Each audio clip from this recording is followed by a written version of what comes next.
Bismillah, walhamdulillah, wassalatu wassalamu ala rasulillah. Sa videong ito ay ating tatalakayin ang tafsir ng Suratul Ghashiyah. Kaya ngayon, pakinggan natin ang buong Suratul Ghashiyah. Bismillahirrahmanirrahim. Hal ataka hadithul ghashiyah.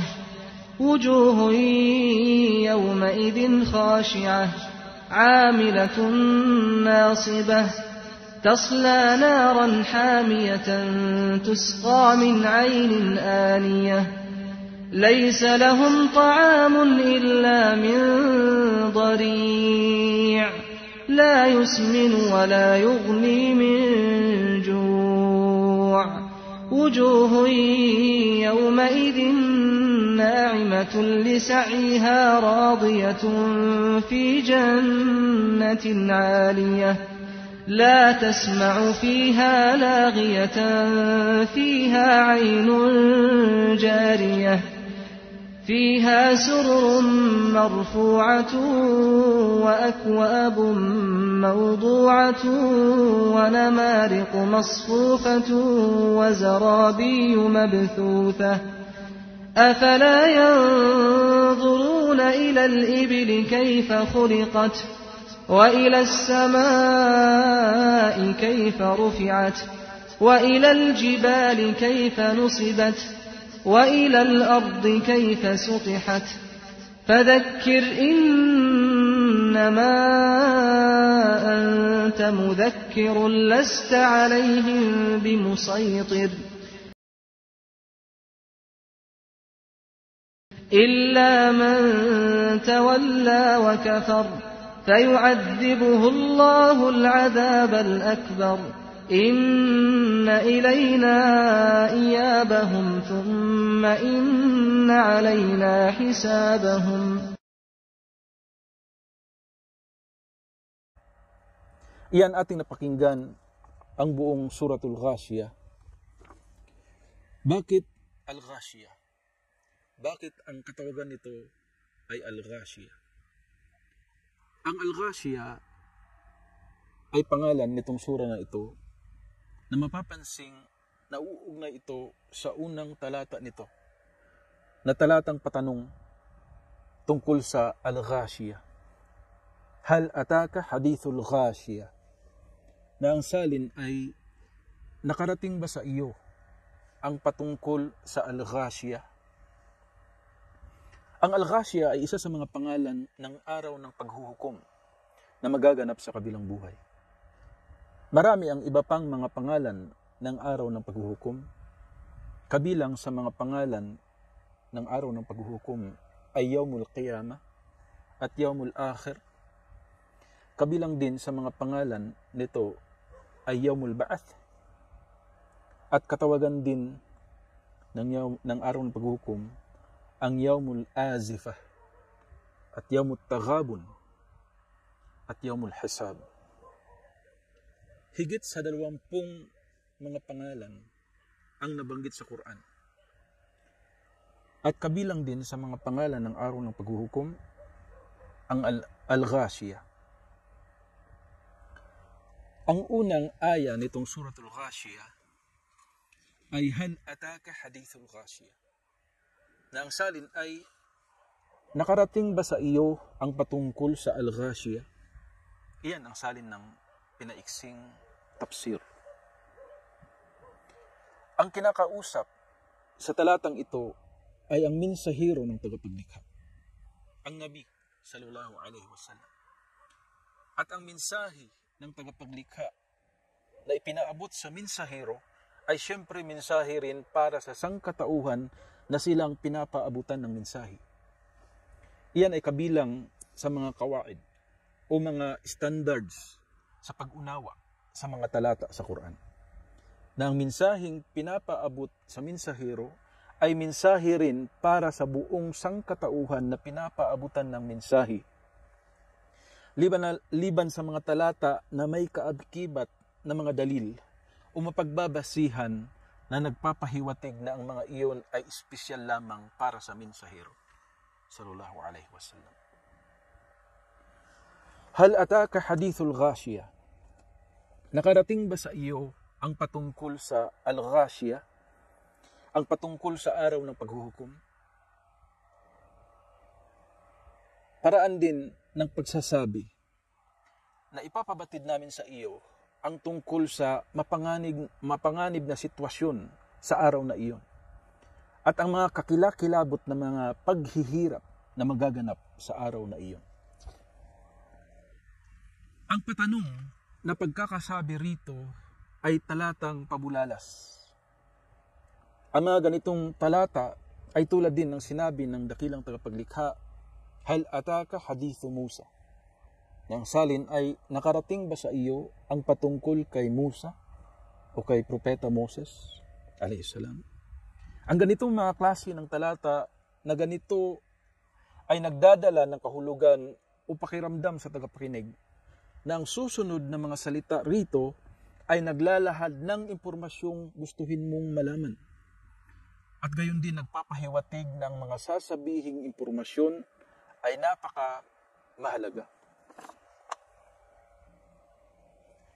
Ang kahulugan ng Arabic word na al-ghashiyah o ghashiyah, ang Arabic word na ghashiyah kapag isalin sa Tagalog ay ang nangingibabaw o bumabalot. Ang nagigibabaw na lubhang matinding pangyayari. Maaring ang nangingibabaw na lubhang matinding pangyayari ay mabuting pangyayari o pangyayaring kamangha-mangha o kaya ay lubhang masamang kakilakilabot na pangyayari. Sa konteksto dito ay nag-i-express ng pangingibabaw na lubhang nakakabahalang pangyayari.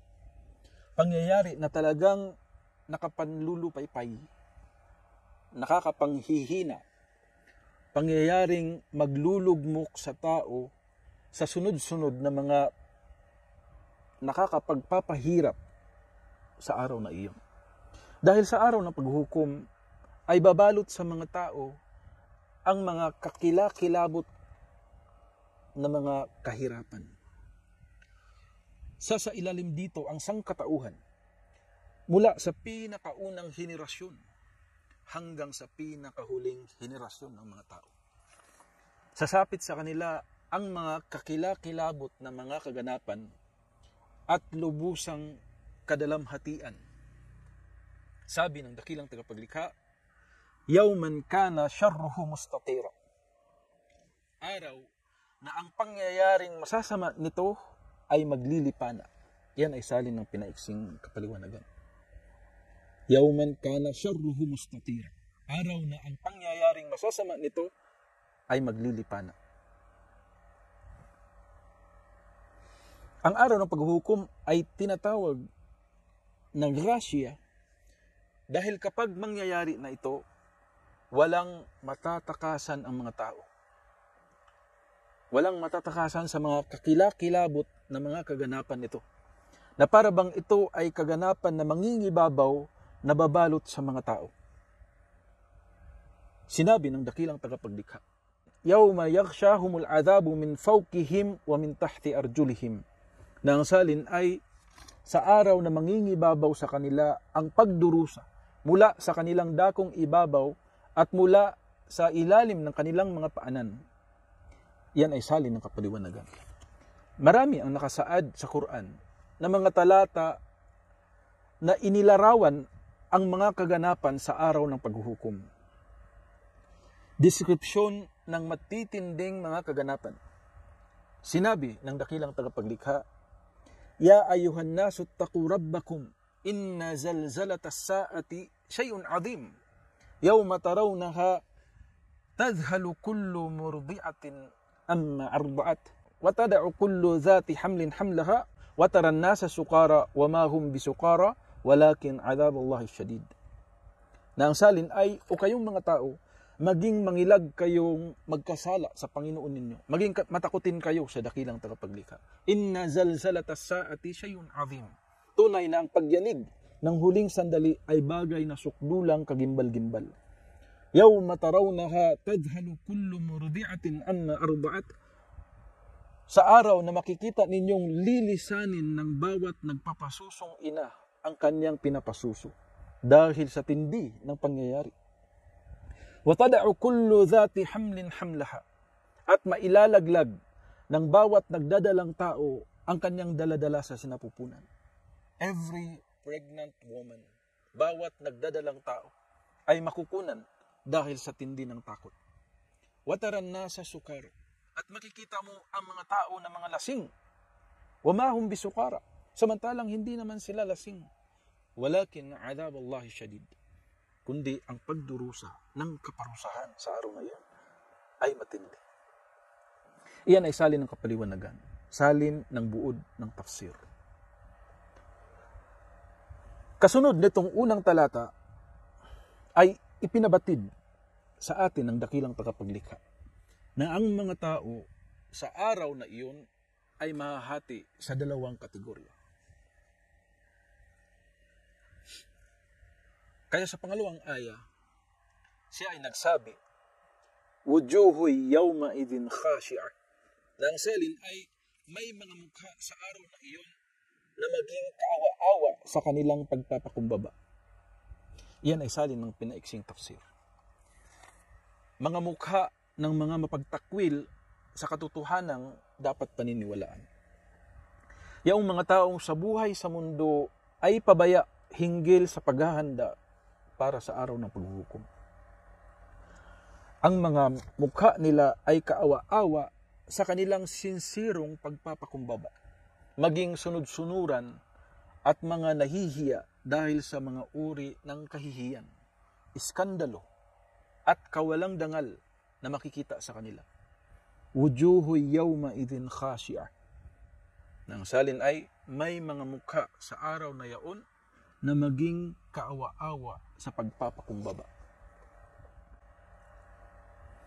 Ang Arabic word na khashi'a o khusyu' ay ang sinsirong pagpapakumbaba na minsan may pagkakataon na nangyayari ng dahil sa kahihiyan.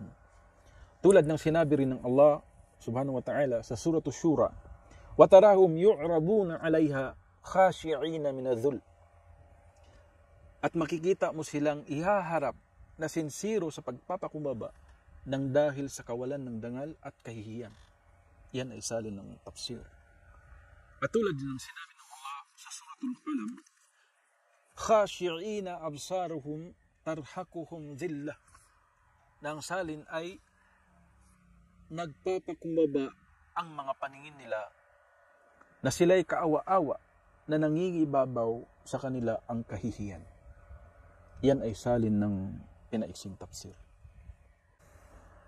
Binanggit dito ang mga mukha dahil ang mga mukha ang siyang nagre-represent sa taong may-ari nito. Dahil ang mga mukha ay nagpapahiwatig ng estado ng taong may-ari nito. At sa sobrang tindi ng mga pangyayari ay bumabakas talaga sa mukha ang mga natamo ng nagmamay-ari nito. Kaligayahan man o paghihirap, na sa araw na yaon ay nagiging tanda ng pagkabigo sa kabilang buhay o kaya ay tagumpay sa kabilang buhay. Ang talatang ito ay ang kasunod nito ay siyang sagot sa pambungad na tanong sa unang aya na hal ataka hadithul ghashiya. Nakarating ba sa iyo ang patungkol sa al-ghashiya? Iyan ang pambungad na katanungan sa unang talata nitong sura. At ito ngayon, pinapabatid sa atin ang patungkol rito kung ano ang al-ghashiya. Ano ba itong kaganapan na ito?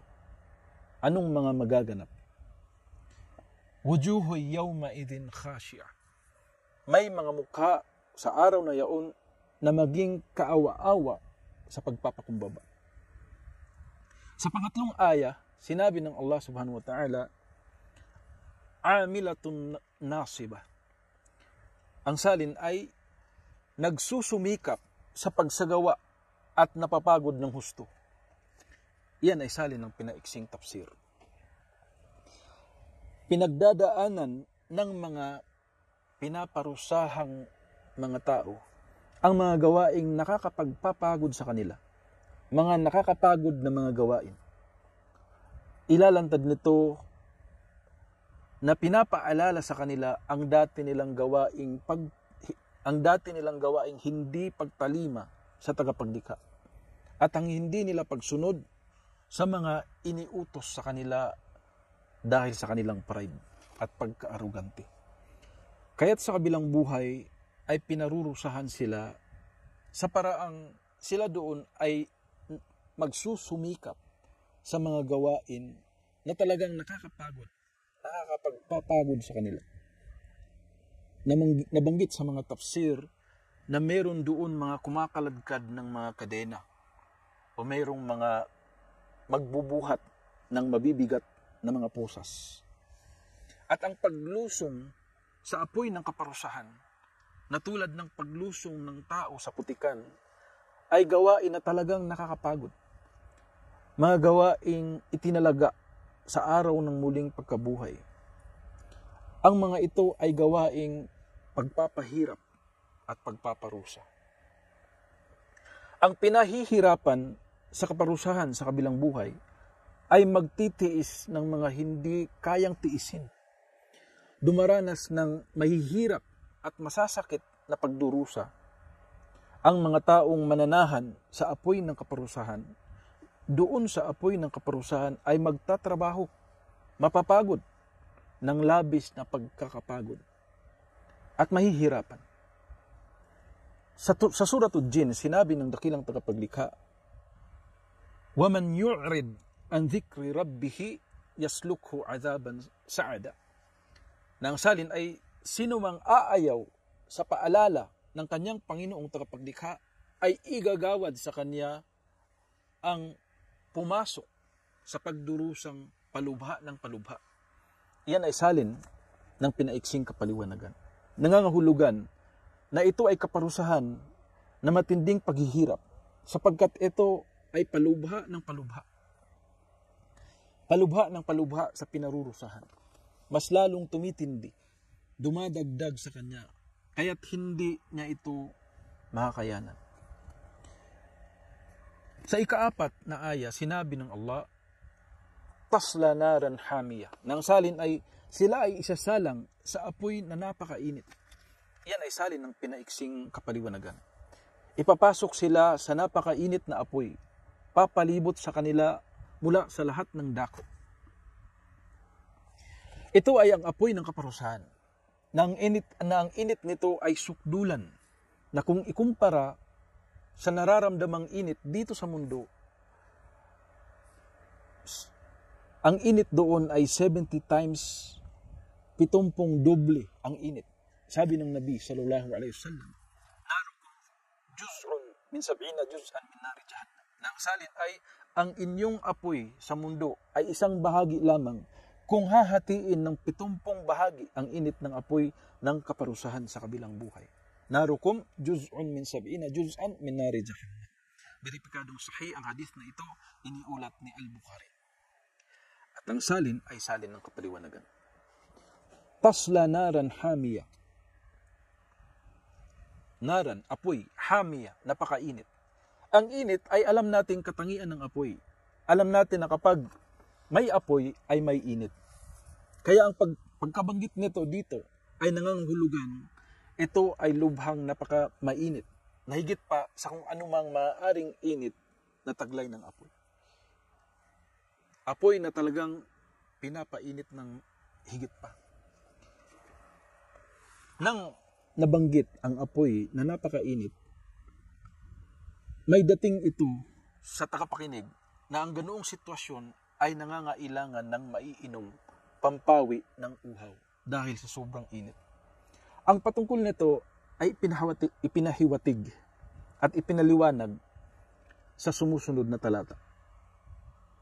Kaya sa ika-5 aya, sinabi ng dakilang tagapaglikha, tusqa min aynin aniya. Nang salin ay paiinumin mula sa batis na napakatindi ang init. Yan ang pinaiksing kapaliwanagan, buod ng tafsir. Ang mga mukha na ito napapainumin pagkatapos ng mahabang panahon na pagnanais na mapawi ang uhaw mula sa matinding pagkauhaw at mula sa lubhang pagkakasunog, tusqa min aynin aniyah. Papainumin sila mula sa batis na napakatindi ang init. Mula sa bukal ng inuming may sukdulang init at matinding pagkulo, na ang apoy ng kaparusahan ay naglalagablab sa pag-init nito mula pa nang ito ay nilikha. Sabi ng mga mufassirun, ang mga mufassirun ay ang mga nasa larangan ng pagtafsir. Sabi nila, law waqa'at minha qatratun ala jibalid dunya lazabat. Kung ang isang patak nito ay bumagsak sa mga nagsilakihang bundok ng mundo, ang mga bundok na ito ay matutunaw. Iyan ang description ng kanilang maiinom. Tulad din ng sinabi ng Allah sa Suratul Kahf, wa iyastaghithu yughathu bima'in kalmuhli yashwil wujuh bi'sas syarabu wa sa'at murtafaqa. Na ang salin ay kung sila ay hihingi ng tubig, sila ay bibigyan ng tubig na tulad ng kumukulong langis na piprito sa mga mukha, kakilakilabot na maiinom. Yan ay salin ng pinaiksing tafsir. Kung lalapatan nito ang kanilang mga mukha, matutustan nito ang mga balat. At kung ito'y kanilang inumin, mawawasak nito ang kanilang mga bituka. Nakasaad sa Quran, wasukku ma'an hamiman faqatta'a am'a'ahum. Na ang salin ay at paiinumin sila ng napakainit na tubig na sa tindi ng init nito ay magpuputol-putol ito sa kanilang mga bituka. Yan ay salin ng pinaiksing kapaliwanagan. Tusqa min aynin aniyah. Paiinumin sila mula sa batis na napakatindi ang init. Ang batis ng tubig na ito ay nasa apoy ng kaparusahan. Batis ng tubig na nasa apoy ng kaparusahan. Bagamat pansin dito sa mundo na ang tubig ay pumapatay ng apoy at ang apoy ay tumutuyo ng tubig, iyong sa apoy ng kaparusahan ay naiiba. Batis ng tubig sa apoy ng kaparusahan. Ito ay dahil sa ang mga bagay sa kabilang buhay ay hindi maihahambing sa mga bagay sa mundong ito. Ang apoy ay apoy at ang batis ay batis. Ngunit ang apoy doon ay hindi kahalintulad ng apoy dito sa mundo. At ang batis doon ay hindi kahalintulad ng batis dito sa mundo. Ito ay napakahalagang gabay sa pag-unawa na ang mga nasa kabilang buhay ay hindi maihahambing sa kung ano ang mga nasa mundo. Sa ika-6 na aya, sinabi ng dakilang tagapaglikha, laysa lahum ta'amun illa min dari', na ang salin ay wala silang pagkain kundi mula sa dari'. Iyan ay salin ng kapaliwanagan. Ang dari' sa lingwaheng Arabic ay uri ng puno ng dari' na may malalaking tinik, na kapag ang sanga nito ay talbos pa, ay paminsan-minsan nakakain ng mga kamilyo. Ngunit kapag ang sanga ay mature na, ay nagiging matinik na at nakakalason. Kaya sabi ng mga mufassirun na ang dari' sa talatang ito ay puno sa apoy ng kaparusahan na may kahawig sa kilalang puno ng dari'. Sinabing ito ay isang nagniningas na puno na kahawig ng dari'. Kabilang sa pagkain ng mga taong mananahan sa apoy ng kaparusahan ay ang zakkum. Nakasaad ito sa Quran, sa Suratul Waqi'ah. Thumma innakum ayyuhabbaluna al-mukaththibun laakiluna min shajarin min zakkum.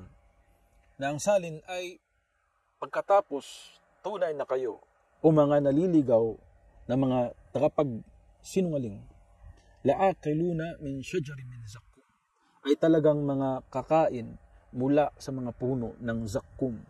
Iyan ay salin ng kapaliwanagan. Kabilang din sa pagkain doon ay ang ghislin.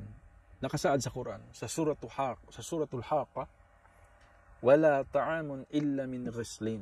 Nang salin ay at wala silang anumang pagkain kundi mula sa ghislin. Yan ay salin ng pinaiksing tafsir. Ang Arabic word na ghislin ay ang mga nana mula sa sugat.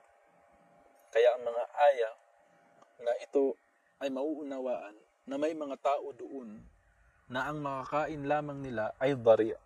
At may mga tao naman na ang makakain lamang nila ay ghislin. At mayroon namang ang makakain nila ay zakkum. Ang paliwanag na ito patungkol sa makakain doon ay kasunod ng paliwanag patungkol sa maiinom doon. Dito sa talatang ito, ipinapabatid na yung mga may mukhang kaawa-awa sa kanilang pagpapakumbaba, na mga nagsusumikap sa mga gawaing labis na nakakapagod, ipinapabatid dito na sila ay may makakain ngunit magmumula sa tinatawag na dari'. Laysa lahum ta'amun illa min dari'. Wala silang pagkain kundi mula sa dari'. Sa 7 aya nakasaad, la yusminu wa la yughni min ju'. Na ang salin ay hindi ito makapagbibigay ng kapakinabangan sa katawan at hindi makakapawi ng gutom. Yan ay salin ng pinaiksing tafsir. Kaya kung ang dari' sa disyerto, yung kilalang puno ng dari' sa disyerto, na ang talbos ay nakakain pa ng ibang kamilyo, marahil ay mapapakinabangan pa ng katawan ng kamilyo. Ngunit itong dari' na nasa lugar ng apoy ng kaparusahan, la yusminu wa la yughni min ju'. Ito ay hindi makapagbibigay ng kapakinabangan sa katawan at hindi makapapawi ng gutom. La yusminu. Ang Arabic na yusmin o ang saman ay ang pananaba o ang pagtubo ng kalamnan at pananaba. La yusmin. Hindi makapagpapataba. Walang bakas ng pakinabang. La yughni. Ang Arabic word na yughni o ghina ay ang pagkakaroon ng sapat at katuparan na natutugunan ang pangangailangan. Pag sinabing la yughni, ang salin ay hindi natutugunan ang pangangailangan. La yughni min ju'. Ang Arabic word na ju' ay ang gutom. La yughni min ju', hindi natutugunan ang pangangailangang mapawi ang gutom. O hindi makapapawi ng gutom. Hindi makamtan ang ninanais at hindi na itutulak ang inaayawan. Kasunod sa mga talata na iyan ay binanggit naman ng dakilang tagapaglikha ang pangalawang kategorya ng mga tao sa araw ng paghuhukom. At sila yaong mga taong mananahan sa hardin sa kabilang buhay. Sa 8 aya, sinabi ng dakilang tagapaglikha, wujuhoy yawma idhin na'ima. Na ang salin ay may mga mukha sa araw na iyon na mabiyaya. Iyan ay salin ng pinaiksing tafsir. May labis na kagalakan, nagtataglay ng biyaya. Kagalakan, kagandahan, at liwanag. Tulad ng buwan sa gabi ng kabilugan ng buwan. Ang kaligayahan ay tinatamasa nila. Bumabakas sa kanilang mga hitsura. Nagliliwanag ang kanilang mga mukha. At sila ay labis na nasisihan sa kung anuman ang ibinigay sa kanila ng makapangyarihang tagapaglikha. Kaligayahan sa mga malaking gantimpala. Sa lingahing Arabic, ang Arabic word na na'ima ay ginagamit sa mga kahulugang komportabling lambot, kahulugan ng karangyaan, at maalwan na buhay. Komportabling lambot, maalwan na buhay, at kagalakan ng paningin. Yan ang mga kahulugan ng Arabic word na na'ima. Wujuhoy yawma idhin na'ima. May mga mukha sa araw na iyon na mabiyaya, nagagalak sa mga gantimpala. Nakasaad sa Suratul Kahf, lahum ma yasha'una fiha waladayna mazid. Na ang salin ay para sa kanila ang lahat na kanilang gustuhin at mayroon kaming idadagdag.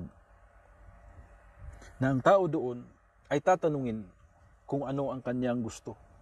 At kanyang sasabihin, gusto ko ito, gusto ko yun, gusto ko ang ganoon. At ibibigay sa kanya. At patuloy siyang tatanungin, ano pa ang gusto mo?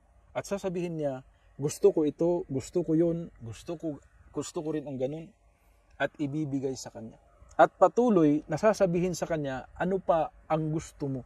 Sasabihin niya ang kanyang mga gusto at ibibigay sa kanya. Hanggang sa wala na siyang alam na sasabihin gusto niya. Kaya sasabihin sa kanya, gusto mo rin ba ang ganito? Sasabihin niya, opo, yan, gusto ko rin ang ganoon. At patuloy na imumungkahi sa kanya ang mga hindi pa niya alam na lahat naman ay talagang gusto rin pala niya. Patuloy na may mga imumungkahi sa kanya. Lahum ma yasha'una fiha waladayna mazid. Para sa kanila, ang lahat na kanilang gustuhin at mayroong aming idadagdag. At higit na karagdagan sa lahat-lahat, ang pinaka-nangingibabaw na talagang higit na pinakamainam sa lahat na mga gantimpalang matatamo doon ay ang masilayan nila ng direkta ang dakilang tagapaglikha ng walang tabing sa pagitan. Nabanggit ito sa Suratul Qiyamah.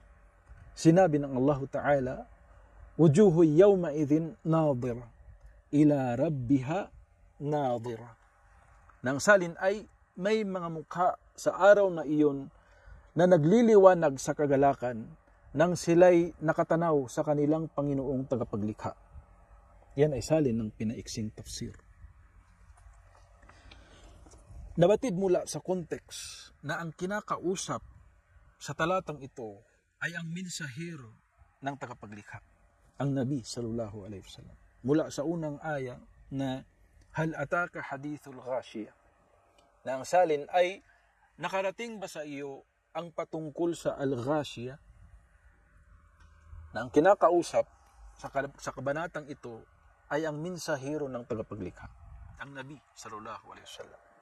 Kaya naunawaan mula sa konteks na iyan na ang unang nabanggit na mga mukha ay ang mga mukha ng mga hindi naniniwala sa mensahero ng tagapaglikha sallallahu alaihi wasallam. At ang pangalawang nabanggit na mga mukha ay ang mga mukha ng mga mananampalataya na naniniwala sa kanyang dalang mensahe.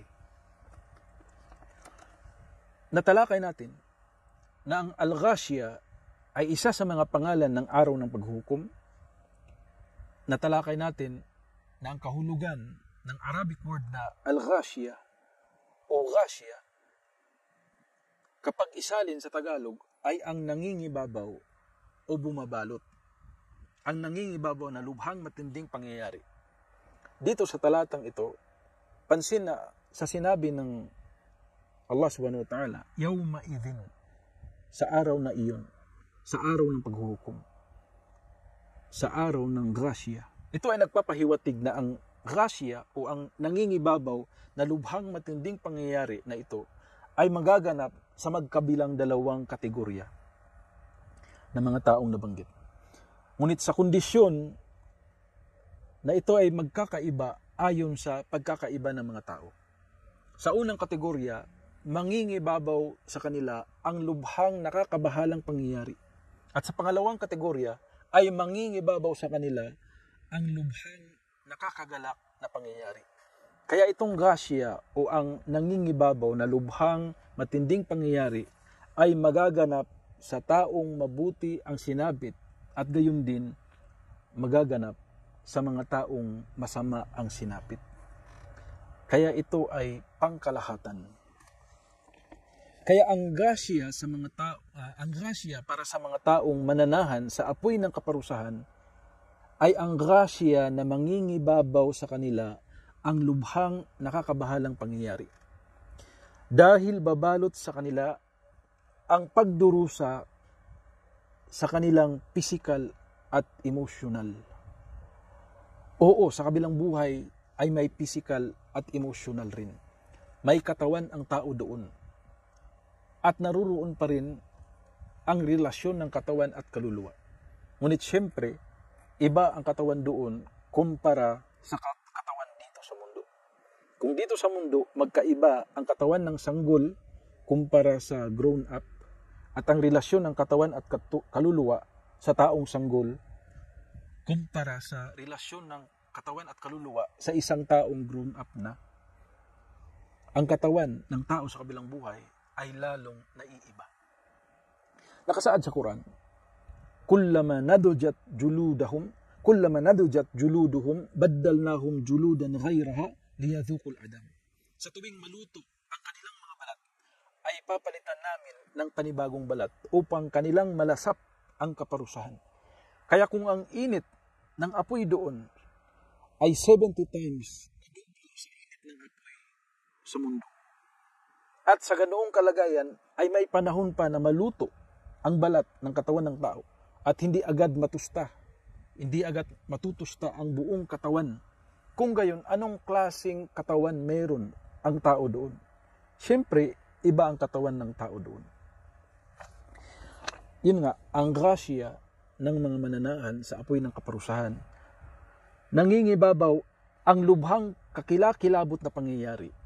Babalot at mangingibabaw sa kanila ang pagdurusa sa kanilang physical at emotional, sa panlabas at panloob, ang labis na kahihiyan at kawalan ng karangalan sa mga gawaing ginagawa nila roon, at ang pagod at paghihirap at pagsusumikap sa pakiramdam ng katawan. Pagkatapos ng mga iyan, ay isasalang sila sa nagniningas na apoy ng kaparusahan. At ito'y lubhang matinding pangyayari na sila'y isasalang sa apoy. At mas lalo pa na sinasabayan pa ito ng deskripsyon na ito ay hamiya, lubhang napakainit, upang higit na diinan ang kanilang pagdurusa at upang madagdagan ang lubhang nangingibabaw na pagdurusa para sa kanila. At pagkatapos ay bibigyan sila ng maiinom na mula sa napakainit na batis. Sila ay nasa pagitan ng nagniningas na apoy sa labas na bahagi ng kanilang katawan at lubhang napakainit sa loob ng katawan mula sa kanilang ininom, kung saan matutunaw nito ang mga tiyan. Kaya ito ay kumpleto sa pagkagrasya nito o pagiging nangingibabaw na lubhang matinding pangyayari na bumabalot sa kanila sa lahat ng aspeto. At ang grasya naman para sa mga taong mananahan sa hardin ng gantimpala sa kabilang buhay ay ang grasya na mangingibabaw sa kanila ang lubhang nakakagalap na pangyayari.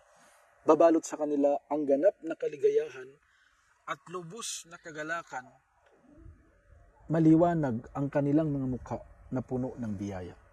Malalaman sa kanilang hitsura ang kasariwaan ng kaligayahan. Kaya ang word na grasya o pagiging nangingibabaw na lubhang matinding pangyayari, overwhelming na pangyayari, ay applicable rin sa mabuting pangyayari. Nabanggit sa isang hadith. Na sa hadith na ito ay nabanggit din ang word na grasya sa mabuting kaganapan. Sa isang hadith na isinalaysay ni Abu Hurairah radhiyallahu anhu, patungkol sa sinabi ng Nabi sallallahu alaihi wasallam, "Ma ijtama'a qaumun fi baitin min buyutillah yatluna kitaballah wa yatadarasuna fima bainahum illa nazalat alaihimus sakina wa ghashyathumur rahmah wa dhakarahumullahu fiman indah." Ang salin ay walang pagtitipon ng mga tao na nagtitipon sa isang bahay dasalan, sa mga bahay dasalan ng Allah. Yatluna kitaballah, na sa pagtitipon nila ay binabanggit nila ang salita ng Allah, wa yatadarasuna fima bainahum, at kanila itong pinag-aaralan. Illa nazalat alaihimus sakina, maliban na lang na ang kapayapaan ay bababa sa kanila. Wa ghashyathumur rahmah, at babalot sa kanila ang habag. Wa haffathumul malaika, at papalibutan sila ng mga anghel. Wa dhakarahumullahu fiman indah, at babanggitin sila ng Allah sa mga naruroon sa kanya. Beripikadong sahih ang hadith na ito, iniulat ni Muslim at Al-Bukhari. Nabanggit sa hadith na ito ang word na ghashiya. Wa ghasyathumur rahmah, at babalot sa kanila ang habag. Sa context dito, itong word na ghashiya ay sa mabuting kaganapan. Kaya applicable ito sa kapag masamang kaganapan at sa mabuting kaganapan. Sa ikasiyam na aya, sinabi ng dakilang tagapaglikha, lisa'yiha radiyah, na ang salin ay sa pinagsisikapan niya ay siya ay nalulugod. Yan ay pinaiksing o salin ng pinaiksing tafsir. Wujuhu yawma idhin na'ima lisa'yiha radiyah. May mga mukha sa araw na iyon na mabiyaya, lisa'yiha radiyah, na sa pinagsisikapan niya siya ay nalulugod. Ang Arabic word na sa'i, sa context ng talata na ito, ang salin sa Tagalog ay pinagsisikapan niya. Ang tinutukoy dito ay ang gawaing pinagsisikapan ng tao upang makamit ang ninanais na makamtang pakinabang. Ang Arabic word na radiyah, ang salin sa Tagalog ay nalulugod. Kabaliktaran ito ng pagiging diskontento. Ibig sabihin ay kapuri-puri ang kanyang mga nagawa sa mundo, ang mga gawaing pagsunod at pagtalima sa mga itinagubilin sa kanya ng kanyang tagapaglikha. Pag-isipan ang word na sa'iha, na ang salin ay pinagsisikapan niya, na nagdadala ng kahulugang pagsisikap at pagpupunyagi.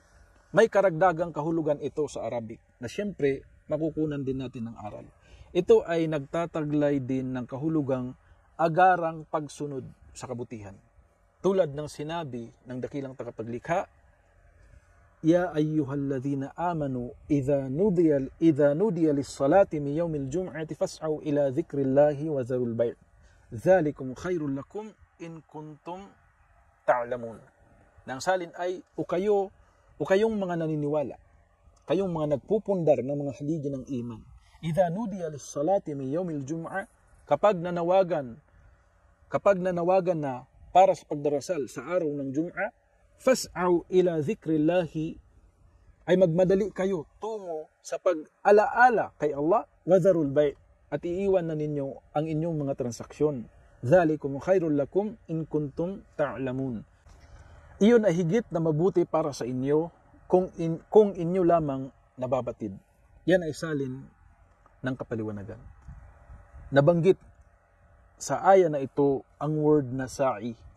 Fas'au ila dhikrillah, magmadali kayo tungo sa pag-alaala kay Allah, na nagdadala ng kahulugang agarang pagsunod sa kabutihan. Mapapansing ito ay mga kasamang kahulugan na mga hindi na isasama sa mga translations ng pinaiksing tafsir o kaya mga pinaiksing translations ng mga direktang kahulugan. Lisa'iha radiyah, sa pinagsisikapan niya ay siya ay nalulugod. Isa pang kahulugan na taglay din nitong talata na nais din nating pansinin din ngayon, na dito ang sinabi na lisa'iha, sa pinagsisikapan niya, nangangahulugan din na ito ay mula sa kanyang pinagsisikapan, hindi yaong mula sa pinagsisikapan ng iba. Ang ganitong kahulugan ay ipinaliwanag din ng Allah sa Suratul Najm. Kanyang sinabi, wa anna laysa lil insani illa ma sa'a wa anna sa'yahu sawfa yura thumma yujzahu al jazaa al awfa. Na ang salin ay tunay na ang tao ay walang mapapakinabangan maliban lamang sa kanyang pinagsusumikapan. Wa anna sa'yahu sawfa yura, at katiyakang ang kanyang pinagsusumikapan ay makikita sa kabilang buhay. Thumma yujzahu al jazaa al awfa, pagkatapos ay tutumbasan ang tao ng ganap at karapat-dapat na pagtumbas sa lahat ng kanyang mga nagawa. Sa ika-10 aya, sinabi ng dakilang tagapaglikha, fi jannatin aliyah, na ang salin ay sa hardin sa kabilang buhay, na mataas na antas. Sa mataas na antas at sa mataas na kinaruroonan. Ang hardin ng gantimpala sa kabilang buhay ay sa mataas na antas at sa mataas na kinaruroonan. Nasa mataas na kinaruroonan dahil ito ay nasa ibabaw ng 7 mga kalangitan. Ang Jannah o ang hardin ng gantimpala o sa wikang Tagalog ay ang paraiso sa kabilang buhay. Itong paraiso ay wala sa langit. Wala sa langit ang paraiso. At wala rin sa 7 palapag ng mga kalangitan. Kundi nasa ibabaw ng mga kalangitan. Talagang ang lagpas pa sa 7 palapag ng mga langit. Batid natin na sa araw ng muling pagkabuhay, ang 7 kalangitan lahat ay magugunaw at maglaho. Samantalang ang hardin ng gantimpala at ang apoy ng kaparusahan ay mananatili. Ang hardin ng gantimpala ay nasa mataas na antas at ang apoy ng kaparusahan ay nasa pinakailalim na kailaliman. Isa pang napakamahalagang dapat malaman na ang hardin ng gantimpala ay hindi iisang hardin, kundi ang mga ito ay maraming mga hardin. At ang pinakamataas sa mga hardin na mga ito ay ang Firdaus. Sa word na Firdaus din nagmula ang English word na paradise at ang Tagalog word na paraiso. Ngunit ang pangalang Firdaus talaga ay katawagan sa pinakamataas na antas ng mga hardin ng gantimpala. Sa isang hadith, sinabi ng Nabi sallallahu alaihi wasallam, "Awa jannatun wahidatun hiya, innaha jinnanun kathiratun, wa innahu lafi jannatil firdaus." Na ang salin ay, iisang hardin lang ba kamo? Innaha jinnanun kathira. Bagkus ang mga ito ay mga hardin na napakarami. Wa innahu lafi jannatil firdaus. At siya ay sa hardin ng firdaus. At sa isa pang riwaya ng hadith, sinabing al-firdaus al-a'la. Ang firdaus na siyang pinakamataas. Beripikadong sahih ang hadith na ito, iniulat ni Al-Bukhari. Ano sa palagay mo kung ano ang nasa hardin ng gantimpala na inihanda ng dakilang tagapaglikha? Ang tagapaglikhang naglikha sa kalangitan na iyong napagmamasdan, na siya ring naglikha nitong kalupaan at sa lahat ng mga nilalaman nito, siya ang naghanda ng mga gantimpala na naruroon sa mga hardin ng gantimpala. Ano sa palagay mo ang nasa tahanan ng walang hanggang kaligayahan na inihanda para sa mga kinalugdan ng dakilang tagapaglikha? May cellphone bang iPhone 16 Pro Max doon? May sports car ba na Lamborghini Revuelto doon? May intergalactic travel ba doon? Ngayon patungkol sa mga description kung ano ang nasa hardin ng gantimpala, mahalaga talagang sundin mo ang mga gabay ng pag-unawa patungkol sa paksang ganito. Magbanggit tayo ngayon ng 3 mga gabay ng pag-unawa. Mga dapat isaalang-alang upang tayo ay nasa patnubay. Una rito ay ang sinabi ng Nabi sallallahu alaihi wasallam sa isang hadith qudsi. Sinabi niya sallallahu alaihi wasallam na sinabi ng dakilang tagapaglikha, "A'dadtu li ibadiy as-salihin ma la 'aynun ra'at wa ma udhunun sami'at wa ma khatara ala qalbil bashar." Na ang salin ay aking inihanda para sa aking mga tagapagsambang tunay na nagsipaggawa ng kabutihan. Ma la 'aynun ra'at, mga gantimpalang wala pang mga mata ang nakakita. Wala udhunun sami'at, at wala pang tenga na nakarinig sa mga maririnig doon. Wala khatara ala qalbil bashar, at hindi man lang sumagi sa imahinasyon ng tao. Beripikadong sahih ang hadith na ito, iniulat ni Al-Bukhari. Kaya may cellphone bang iPhone 16 Pro Max doon? May sports car bang Lamborghini Revuelto ba doon? Ang mga iyan ay magiging old model na. Bagkus ang buong mundo ay magiging old model na. May intergalactic travel ba doon? Patalon-talon sa mga planeta at mga galaxy? Ang mga iyan ay wala doon. Dahil ang mga nandoon ay la khatara ala qalbil bashar. Hindi pa sumagi sa imahinasyon ng tao. Kaya lahat na iyong mailarawan ngayon sa iyong imahinasyon ay wala doon. Sinabi ng dakilang tagapaglikha, فَلَا تَعْلَمُ نَفْسٌ مَاذَا أُخْفِيَ لَهُمْ مِنْ قُرَّةِ أَعْيُنٍ جَزَاءً بِمَا كَانُوا يَعْمَلُونَ. Nang salin ay, at wala pang sinumang tao ang nakababatid ma ukhfiya lahum min qurrati a'yunin, kung ano ang ikinubli para sa kanila na pinakamatinding kaligayahan na kalugod-lugod sa mga mata. Jazaan bima kanu ya'malun, bilang gantimpala sa kanilang mga mabubuting gawa. Pangalawa sa mga nais nating isaalang-alang ay ang gabay ng pag-unawa na dapat credible ang pagbabasihang batayan.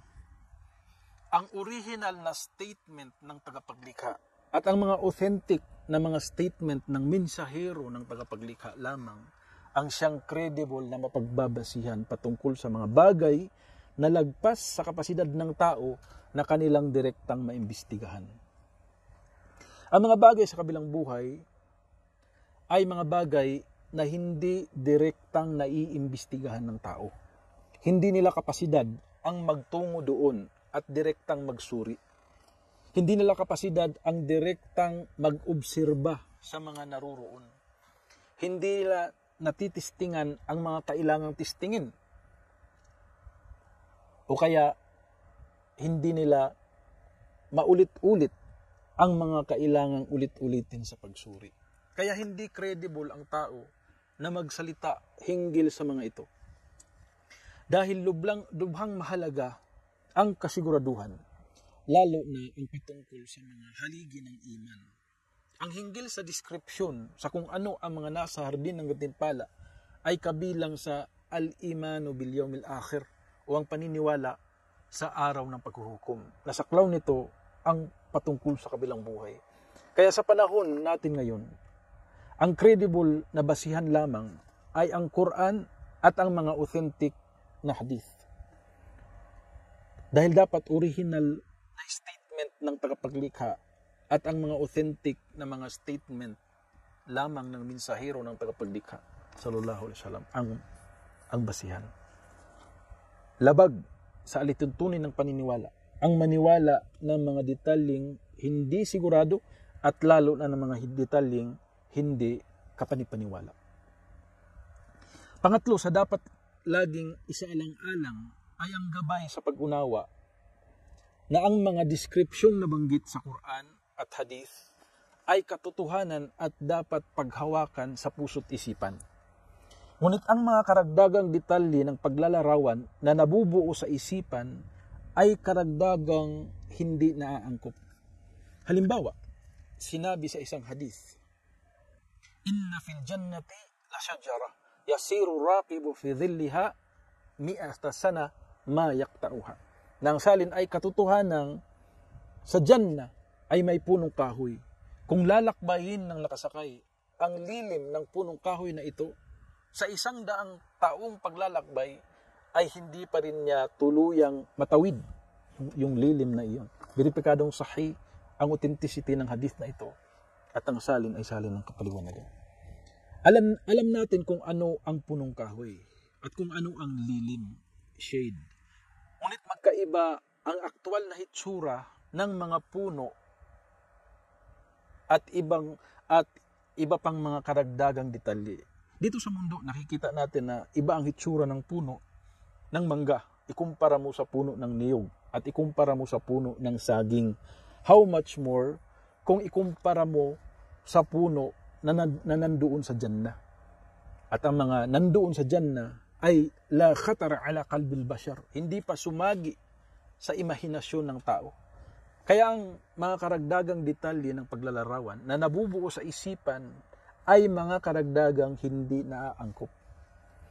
Iyan ang tatlong gabay ng pag-unawa na nabanggit natin ngayon. Ang mga ito ay kabilang sa mga mahalagang gabay ng pag-unawa na dapat isaalang-alang. Sa 11 aya, sinabi ng dakilang tagapaglikha, la tasma'u fiha laghiyah. Nang salin ay doon ay wala siyang maririnig na anumang salita na walang kabuluhan. Sa Jannah na ito, o sa hardin ng gantimpala na ito, ay hindi ka makakarinig ng walang kabuluhang pahayag. Kaya lalo na ng mga makasalanang pananalita. Sabi ng Allah Ta'ala sa suratul Tur, la laghwu fiha wala ta'thima. Nang salin ay ang anumang walang kabuluhang bagay ay wala doon. At doon ay walang pagkakasala. Walang bahid ng kahangalan at walang salitang makasalanan at walang gawaing makasalanan. Ang naroon ay ang magagandang salita na nagpapasaya ng puso at nagdudulot ng kaginhawaan. Mataas na antas sa moral at asal. Sabi ng Allah sa Surah Maryam, la yasma'una fiha laghwan illa salama. Na ang salin ay doon ay wala siyang maririnig na anumang salita na walang kabuluhan. Kundi ang maririnig nila doon ay kapayapaan. Ang Jannah ay lugar ng katotohanan at lugar ng mga mahahalaga. At ang mga kaluluwang naruroon ay napalaya mula sa lahat ng mga pagkukulang. Ang naroon ay kapayapaan sa lahat ng aspeto ng kapayapaan. Sabi ng Allah sa Suratul Waqi'ah, la yasma'una fiha laghwan wala ta'thima illa qilan salaman salama. Nang salin ay doon ay wala silang maririnig na anumang salita na walang kabuluhan. At doon ay walang pagkakasala, kundi ang sinasabi doon ay kapayapaan, kapayapaan. Sa 12 aya, sinabi ng dakilang tagapaglikha, fiha aynun jariyah. Nang salin ay doon ay may bukal na dumadaloy. Yan ay salin ng pinaiksing kapaliwanagan. Sa Jannah na ito ay maraming bukal na dumadaloy at mga batis na laging umaagos. Ipinaliwanag ng Allah kung ano ang mga umaagos na mga dumadaloy sa Jannah.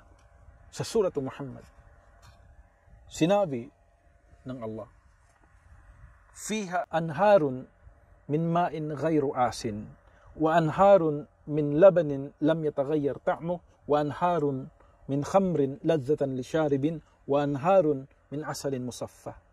Nang salin ay nandoon ang mga ilog ng tubig na hindi nabubulok. Wa anharun min labanin lam yataghayyar ta'muhu, at mga ilog ng gatas na hindi kailanman umiiba ang lasa. Wa anharun min khamarin ladzatan lisharibin, at mga ilog ng alak na linamnam at kasiyahan sa mga umiinom. Wa anharun min asalin musaffa, at mga ilog ng pulot-pukyutan na napakalinaw at puro. Iyan ay salin ng pinaiksing tafsir. Sa 13 aya, sinabi ng Allah Ta'ala, fiha sururum marfu'ah. Na ang salin ay doon ay may higaang nakaangat. Iyan ay salin ng tafsir. Sururum marfu'ah. Ang Arabic word na surur ay plural ng sarir.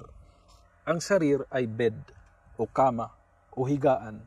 Ang Arabic word na marfu'a, ang salin sa Tagalog ay nakaangat, elevated. Ito ay mga kama na nakaangat, matayog ang kinalalagyan. Sa Surah Yasin ay sinabi rin ng Allah Ta'ala, hum wa azwajuhum fi dhilalin alal araiki muttaki'un. Nang salin ay sila at ang mga asawa nila ay nasa lilim o shade sa ibabaw ng mga kama, sila ay mga nakasandal. Yan ay salin ng pinaiksing tafsir. Sa 14 na aya, sinabi ng Allah Ta'ala, wa akwabun mawdu'ah. Nang salin ay at ang mga kupetang nakalagay laging mga naihanda. Yan ay salin ng pinaiksing tafsir. Akwabum mawdu'a. Ang Arabic word na akwab ay plural ng kub. Ang kub sa Tagalog ay kupeta o sa Ingles ay goblet. Tulad ng tasa o baso na sisidlan ng mga uri ng inumin, ngunit ito ay espesyal na lagayan ng mga masasarap na maiinom. Ang Arabic word na mawdu'a, ibig sabihin ay nakalagay, laging naihanda, madaling makuha kung gagamitin. Sa 15 aya, sinabi ng Allah Ta'ala, وَنَمَارِقُ مَصْفُوفَةً, nang salin ay at mga pangsandalang unan na mga naihanay. Ang Arabic word na namarik ay plural ng numruka. Ang kilalang numruka ay ang unan na gawa sa seda at brocade. Ang Arabic word na masfufa sa Tagalog ay naihanay. Kaya ang Arabic word ng hanay ay saf. Namariko masfufa, mga pangsandalang unan na mga naihanay. Nakaayos sa pinakamahusay na paraan para mapagsasandalan. Sa 16 na aya, sinabi ng Allah Ta'ala, وَزَرَابِيُّ مَبْثُوثَةً, nang salin ay at mga karpet na nakalatag. Ang Arabic word na zarabi ay plural ng zarabia. Ang kilalang mga zarabi ay ang mga magagarang karpet na mahusay ang pagkakagawa. Ang mga nabanggit na mga description ay pangako ng dakilang tagapaglikha para sa mga tagapagsamba sa Kanya, na sila ay mananahan sa hardin ng gutimpala sa kabilang buhay. Ang mga deskripsyong nabanggit ay sa paraang kanilang nauunawaan base sa kanilang kilalang kaligayahan dito sa mundo. Na alam nila na ang kaligayahan at karangalan sa Jannah ay hindi lubusang mailarawan sa mga salita dito sa mundo. Dahil ang mga bagay sa Jannah ay hindi abot ng imahinasyon ng tao. Kaya ang mga deskripsyong ito ay buod upang masulapan sa pag-unawa kung ano ang naroroon. Kayang maintindihan, ngunit hindi mailalarawan. Ngunit ang mga tao, ang kaluluwa ng mga tao, ay komportable sa kung ano ang pamilyar sa kanila at ibibigay ito sa kanila. Ang kaligayahan ng kaluluwa ng mga tao ay nagmumula sa kanilang natutunan at nalalaman at hinahangad nila ito sa mundong ito.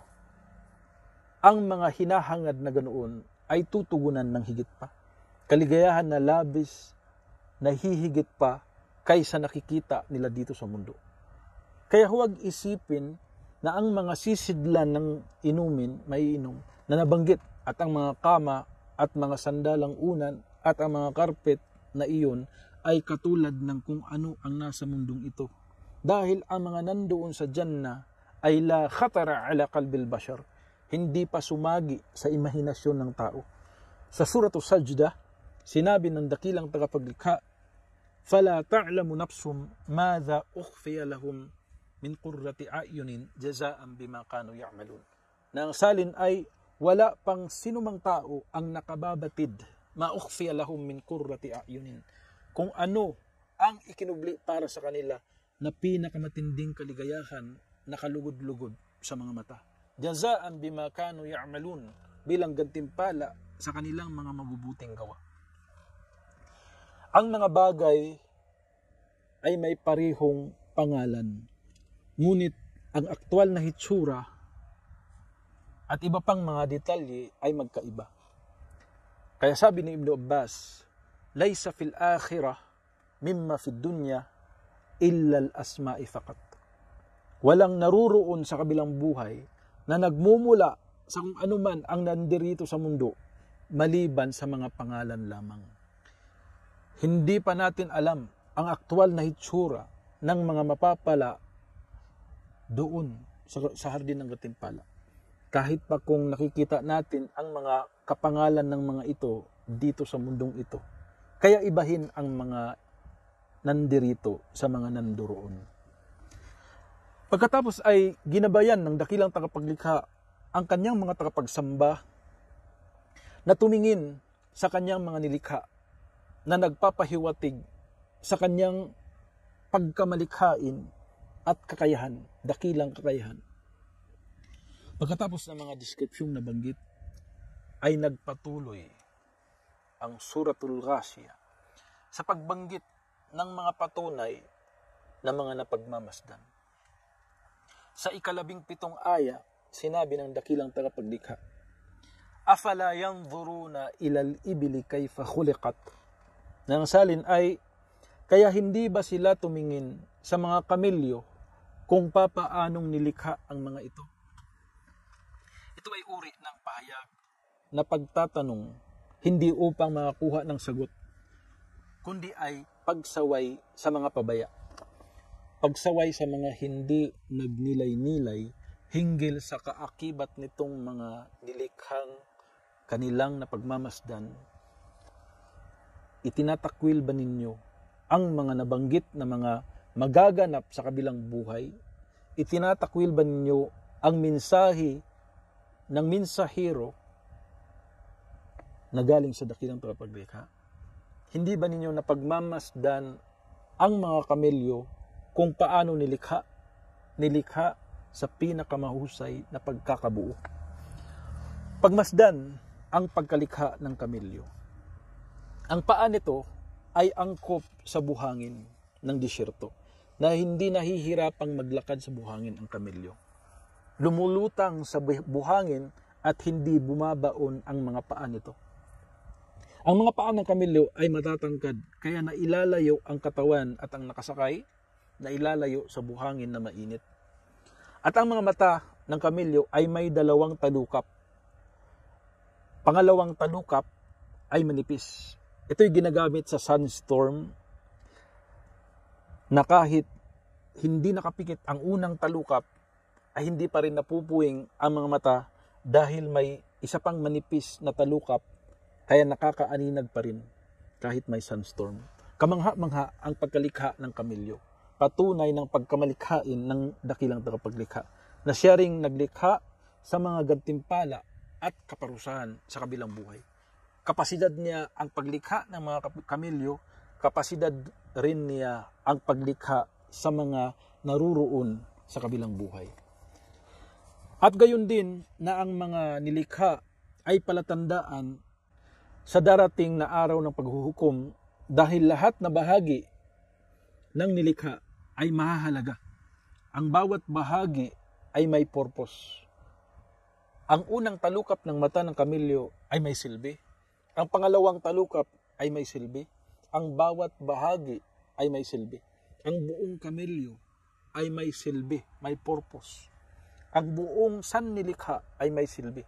Lahat na ito ay may purpose. Kaya kung ang lahat na ito ay magunaw man sa araw ng pagkagunaw, iyon ay dahil nagampanan na ng mga ito ang kanilang purpose. Dahil ang mga ito ay para sa tao at ang tao ay huhusgahan sa kabilang buhay. Kaya unawain ang koneksyon ng pagkalikha ng kamelyo, ang koneksyon nito sa araw ng paghuhukom. Maraming anggulo ang mag-uugnay nito sa araw ng paghuhukom. Kabilang sa mga ito ay ang pakinabang nito sa tao. Nilikha ang mga kamelyo na may taglay na lakas at tibay na pinapakinabangan sa pagkarga ng mga mabibigat na karga. Pinapakinabangan ang karni nito bilang pagkain, ang gatas nito na maiinom, sinasakyan sa pagtungo sa iba't ibang lugar, nagpapasensya sa uhaw. Sinabi ng Allah Ta'ala sa Suratu Yasin, "Walahum fiha manafi' wa masharib afala yashkurun." Na ang salin ay para sa kanila sa mga ito ay mga kapakinabangan, at maliban pa rito sila ay nakakakuha ng gatas bilang mainom. Kaya hindi ba sila magiging mapasalamatin? Afala yashkurun? Kaya hindi ba sila magiging mapasalamatin?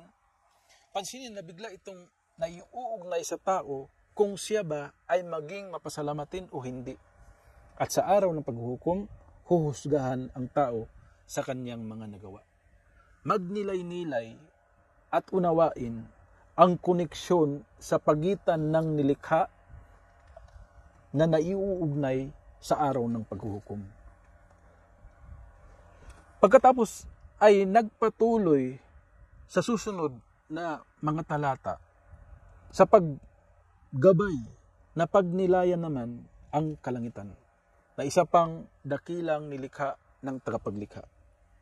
Sa ika-18 aya, sinabi ng dakilang tagapaglikha, wa ilas samai kayfa rufi'at, na ang salin ay at sa langit kung papaano ito inangat. Tumitingin ang mga tao sa langit na may mga bituin, araw, buwan, ulap, at iba pang mga dakilang mapagbabasihan. Gaano ba kamakapangyarihan ang lumikha sa mga ito? Gaano ka malikhain dahil sa sobrang lawak, labis na kamangha-mangha, matinding precision na nakalagay ang lahat sa tamang kalalagyan.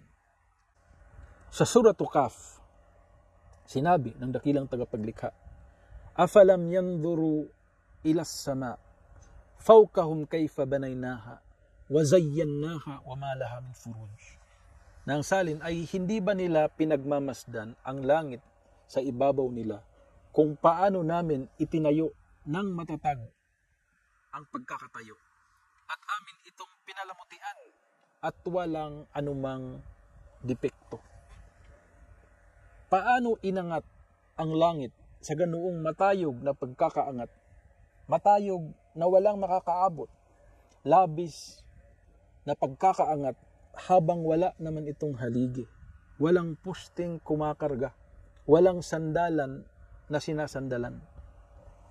Bagamat ang nakasanayan sa mga bubong ay nangangailangan ng poste upang maiangat. Ang langit ay dakilang bubong na iangat na walang poste. Walang posting iyong mapagmamasdan. Sa Suratul Ra'd, sinabi ng Allah Ta'ala, Allahu alladhi rafa'a as-samawati bighairi amadin tarawnahu. Na ang salin ay si Allah ang nag-angat sa mga kalangitan na walang haliging iyong makikita. Mga dakilang mapagbabasihan sa pagkamalikhain at kakayahan ng dakilang tagapaglikha. Sa ika-19 na aya, sinabi ng dakilang tagapaglikha, wa ilal jibali kayfa nusibat. Nang salin ay, at sa kabundukan kung paano ito itinirik patayo. Hindi ba nila napagmamasdan ang matibay, matatag, matataas, at matatayog na mga bundok na hindi tumatagilid, hindi gumigiwang, hindi lumalayo, stable. Ang mga bundok na ito ay nakatirik at nakaangkla sa lupa.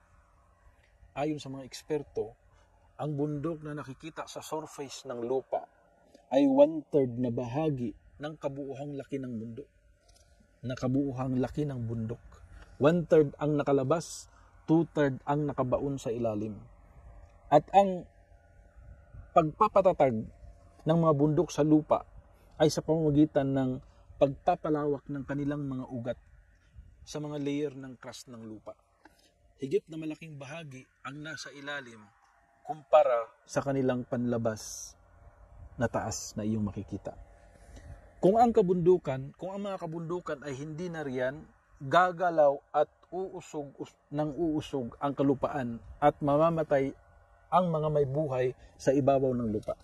Kaya ang kabundukan ay nilikhang nakaangkla sa lupa at ito ay nagpapatatag sa lupa at hindi natitinag kahit pa dumating ang mga malalakas na bagyo. Sa halip, hinaharangan ng mga kabundukan ang bagyo upang regulated ang mga ito. Nilikha ng Allah ang mga kabundukan na ganoon nakatirik, malalaki at matatayog upang ang mga ito ay maging angkla sa lupa, upang hindi uusog ng uusog ang lupa kasama ang mga tao. Kaya hindi ganoon kaapektado sa paggalaw ng mga tectonic plates. Ito ay sinabi ng Allah sa Surat An-Nahl. Kanyang sinabi, wa ulqiya fil ardi rawasiya an tamida bikum wa anharan wa subulan la'allakum tahtadun. Nang salin ay at itinalusok niya sa kalupaan ang mga kabundukan na matatag na nakatayo upang hindi gumalaw-galaw ang mga ito sa inyo. Wa anharan, at nilikha ang mga ilog sa pagitan ng mga bundok upang kayo ay makainom mula rito. Wa subulan la'allakum tahtadun, at ginawa rin ang mga madadaanan sa pagitan nito upang matuntun ninyo ang mga lugar na kung saan nais ninyong tumungo. Ang kabundukan ay binuo ng maraming mga bato at naglalaman ng iba't ibang mga minerals na mapapakinabangan, at sa ibabaw nito ay umaagos ang tubig, pandidilig ng mga halaman at patubig sa mga hayop. Kaya nakikinabang ang mga tao sa tubig at mga puno nito. Sa 22 aya, sinabi ng dakilang tagapaglikha, wa ilal ardi kayfa sutihat, na ang salin ay at ang kalupaan kung paano ito inilatag ng malawak. Ito ay pang-apat sa mga nabanggit dito na pagnilayan. Pagmasdan kung paano inilatag ng Allah ang malawak na kalupaang ito. Nalalakaran ng mga namumuhay sa ibabaw nito, napapadali ang kanilang mga kilos, nakakapag-araro, nakakapagtanim, nakakapagpapatayo ng mga gusali, at nakakasunod sa mga daanang patungo sa iba't ibang nais na patutunguhan. Kung tungkol sa hugis ng earth na napakalaki at napakalawak, ito ay spherical at pabilog, tulad ng alam ng mga may karanasan. May mga talata na nagpapahiwatig na ang earth ay spherical o pabilog, na parang hugis ng itlog. Sa Surat Az-Zumar, sinabi ng Allah Ta'ala, yukawwiru al-layla 'ala an-nahari wa yukawwiru an-nahara 'ala al-layl. Na ang salin ay iginugulong niya ang gabi na mangibabaw sa araw at iginugulong niya ang araw na mangibabaw sa gabi. Ang Arabic word na kawwara sa Tagalog ay iginugulong. Sa Ingles ay roll. Ang ganitong kilos ay ginagawa sa bola na iginugulong o sa sinulid na nirurulyo sa pagligpit at sa karpet na nirurulyo din. Kaya ang Arabic sa bola ay kura. At ito dito sa aya na ito ay nauugnay sa kilos ng gabit araw. Yukawwiru layla 'ala an-nahari wa yukawwiru an-nahara 'ala al-layl. Iginugulong ng Panginoong tagapaglikha ang gabi na manghibabaw sa araw at iginugulong niya ang araw na manghibabaw sa gabi. Kaya nagpapahiwatig ito na ang earth ay spherical o pabilog, at lalo na ang gabit araw ay salit-salitan sa mundo. Kaya ito ay nagpapahiwatig talaga na ito ay pabilog. Ang pagkabanggit ng Allah subhanahu wa ta'ala sa Arabic word na kawwara dito sa talatang ito ay naiuugnay sa salitan ng gabit araw ay isa sa mga nagbigay curiosity sa mga nasa larangan ng pagtuklas. Kaya noong nangyari na ang sinabi ng Allah Ta'ala, sanurihim ayatina fil afaq wa fi anfusihim, na ang salin ay aming ipapakita sa kanila ang mga palatandaan sa mga abot tanaw at sa kanilang mga sarili. Ang sinabi ng Allah Ta'ala na iyan ay napangyari na ang mga pagbukas na mga discoveries. Kaya ngayon ay mas naunawaan na ang katumpakan ng word na kawwara dito sa talatang ito. Ang pagkakaugnay ng pagkakalikha sa kamilyo at langit, kabundukan at lupa na binanggit dito sa Suratul Ghashiyah, lahat sila ay magkakatugma sa paningin ng karamihan na mga nasa ibabaw ng sa ibabaw ng sakayang sinasakyan. Madaling napagmamasdan ang mga ebidensya na mga ito mula sa perspective na nakikita ng tao mula sa sinasakyang kamilyo habang nakasakay sa paglalakbay o sa anumang sakayang sinasakyan ngayong henerasyon. Kapag nakasakay ka ng bus o sa tren o sa eroplano, habang nakasakay sa paglalakbay ay madaling magnilay-nilay na pagmamasdan ang langit sa ibabaw at ang mga kabundukan sa harapan at ang mga o ang kalupaan sa ilalim. Ang mga ito ay basihan sa kung gaano kamalikhain ang dakilang tagapaglikha at gaano kadakila ang kaniyang kakayahan, ano ang kaniyang pananaw, paano siya namamahala, paano niya inilagay ang mga bagay sa tamang kalalagyan. At ang kaniyang kakayahan sa kabilang buhay sa araw ng paghuhukom. Ang kaniyang kadakilaang ito ay patunay rin na siya lamang ang nararapat na sambahin. Isa pang aral na taglay nito ay ang kahulugan na gaya ng sinabi ni Ibn Abbas na kanyang sinasabi na may iba pa ba na may kapasidad sa ganitong antas ng kakayahan. Sabi niya, hal yaqdura ahadun an yakhluqa mithla al-ibil. Kakayahan ba ng sinuman ang tulad ng paglikha ng kamilyo? Aw yarfa'a mithla sama. O kaya ang kakayahan na tulad ng pag-angat ng langit? Aw yansuba mithla al-jibal. O kaya ang kapasidad na tulad ng pagtalusok patayo ng mga bundok? Aw yastuha mithla al-ard. O kaya ang kapasidad na tulad ng paglatag ng kalupaan? May iba pa bang may taglay ng ganitong antas ng kapasidad maliban sa Allah subhanahu wa ta'ala? Siyempre, walang sino man ang may kakayahan sa mga ito maliban sa Allah. Kaya walang nararapat sambahin maliban sa Allah lamang talaga. Ang dakilang tagapaglikha na may kapasidad sa paglikha nitong mga nilikha at may kapasidad sa paglagay ng mga ito sa tamang kalalagyan.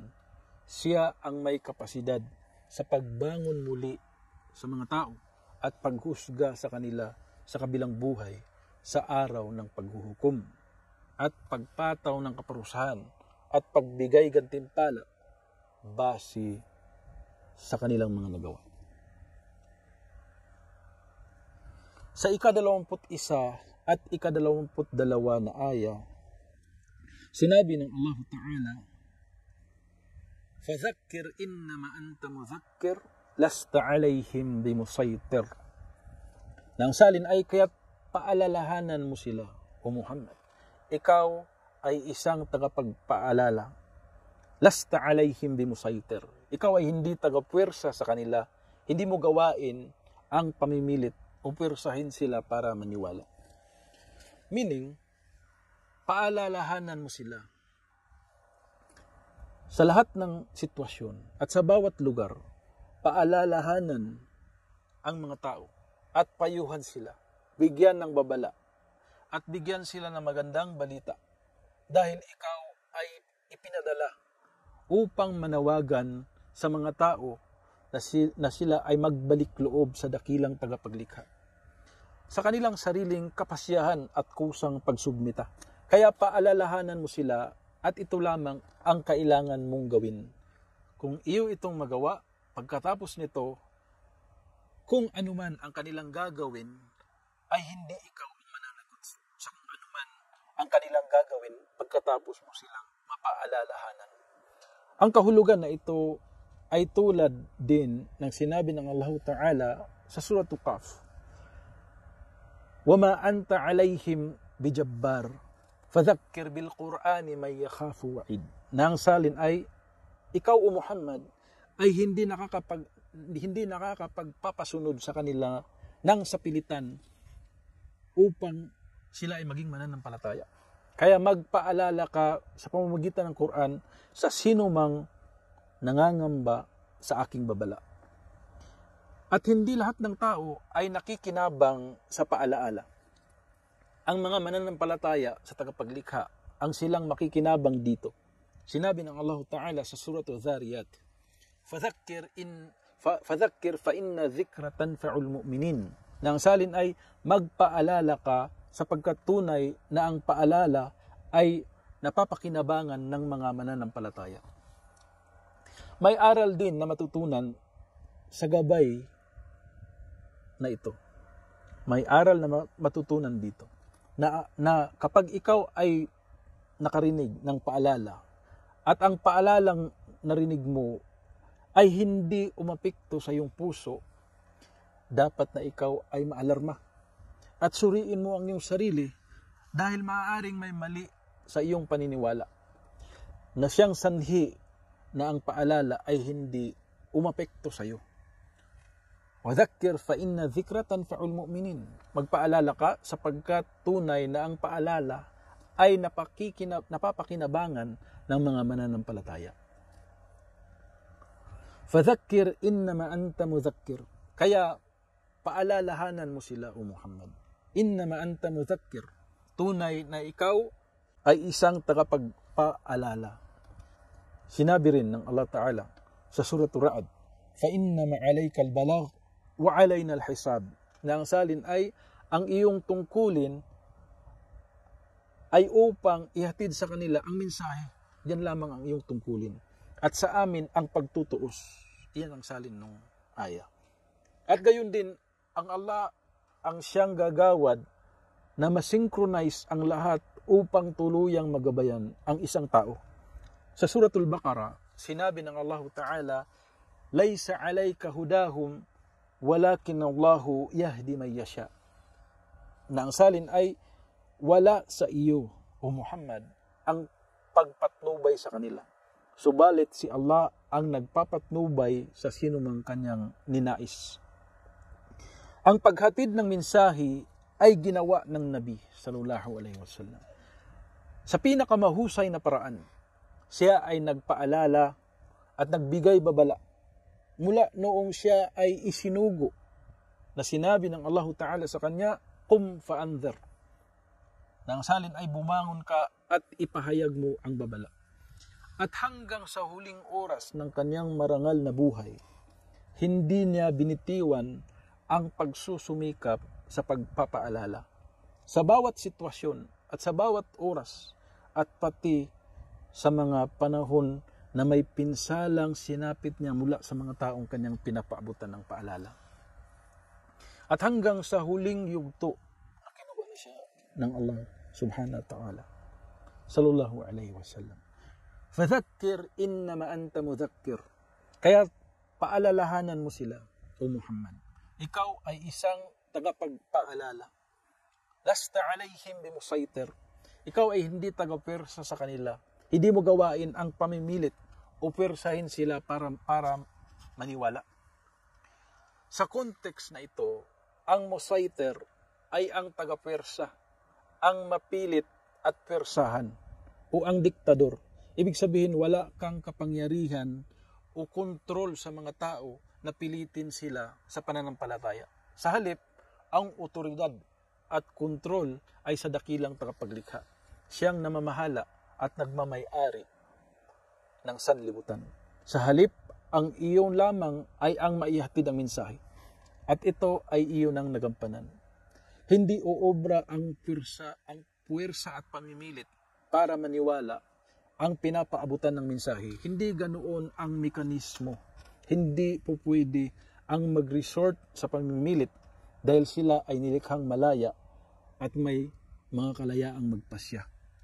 Sa Suratul Yunus, sinabi ng Allah Ta'ala, afa anta tukrihun nasa hatta yakunu mu'minin? Na ang salin ay, kaya ikaw ba ay namimilit sa mga tao na sila ay maging mananampalataya? So yan ay hindi gawain ng sugo ng tagapaglikha.